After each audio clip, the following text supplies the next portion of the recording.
Adrenaline is your panic molecule. That definition is half wrong. The beta-2 receptors coating your chromaffin cells do not flip a switch. They run a dial. A 2018 NAS study mapped their density in human adrenal tissue and found they fine-tune epinephrine kinetics through CAMP and calcium gates. These receptors calibrate the voltage-gated flood that becomes your heartbeat under pressure. They also set the refractory clock that brings you back down. So when people blame adrenal fatigue, they are missing the actual culprit. Desensitized receptors are what slow your recovery. DRK2 and beta-arrestin set that refractory window, and they operate on their own schedule. That same refractory window looks completely different depending on whether beta-2 or beta-1 receptors are driving the signal. Kovacs and his team at the Journal of Clinical Endocrinology tracked human adrenal catecholamine release in vivo and found beta-1 activation floods the system fast, while beta-2 titrates. One is raw output. The other is calibration. Your HRV spectral analysis picks up exactly this distinction. High-frequency power measures more than vagal tone. It tracks beta-adrenergic signaling efficiency at the chromaffin membrane. Shimazu showed this pharmacologically in 2018. 7-day meditation protocols now show beta-2 internalization patterns that reset that dial faster than GRK2 desensitization alone would predict. The implication is direct. You can train the receptor. Stop chasing the hormone. Chronic stress desensitizes your beta-2 receptors. That sentence is backwards. Desensitization creates chronic stress. But even that is only half right.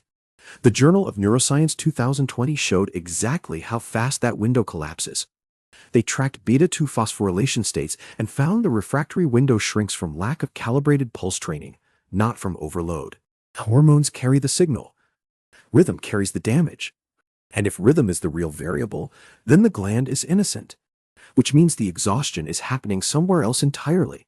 Membrane grammar is where the exhaustion actually lives. Furchgott showed beta-2 receptors encode pulse history. A sharp spike forces internalization into endosomes, and that hidden pool keeps signaling without emptying the stores. The cell stays primed but not spent. That primed state mirrors what Porges mapped for flow entry. Low tone, high readiness. But chronic flatline input skips the spike. Receptors stay surface-bound. Calcium stays elevated. The endosome pool never forms. And without that endosome signal, the chromaffin cell cannot trigger the one adrenergic tone shift that opens the door to flow.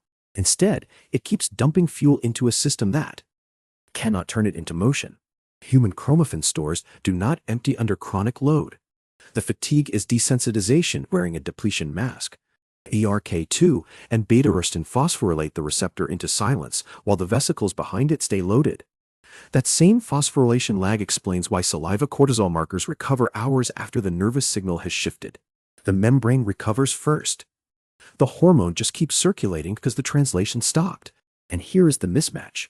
Meditation forces internalization, which looks like shutdown, yet resets the dial faster than natural resensitization. Chronic stress keeps receptors surface-bound and calcium-flooded, which looks like activation, yet produces the same flat line. Two opposite membrane states. Identical burnout profile. Telling them apart changes everything. The refractory process we mapped earlier carries a contradiction that should not exist. A chromaffin cell in full internalization and a chromaffin cell in chronic surface, flooding both whisper exhaustion to the rest of the body. One is preparing to fight again. The other has forgotten how. Yet the vagus and the HPA axis receive the same spectral signature from either state. That means your nervous system cannot distinguish between a loaded spring and a broken one without interrogating the membrane directly. Why would evolution pay the cost of a sensory system that cannot feel its own readiness? The next measurement changes what we call the adrenal gland entirely. Evolution did not build a gland that dumps fuel blindly. It built a transducer that reads pulse history at the membrane. The next measurement is spectral, not chemical. Stop testing saliva cortisol to guess receptor status. Watch the high-frequency HRV band instead. It mirrors beta-2 phosphorylation kinetics in real time. Your actionable protocol is simple. 10 minutes of paced breathing at 6 breaths per minute after a controlled cold stimulus forces that calibrated spike and internalization cycle we saw earlier. Relaxing the gland is the wrong target. Teach the chromaffin membrane to form endosomes on schedule. Train the rhythm and the hormone obeys. The full research archive lives at jmthomasofficial.com. Your nervous system cannot feel readiness without rhythm, so the only metric that matters is whether your endosome cycle is trainable. It is.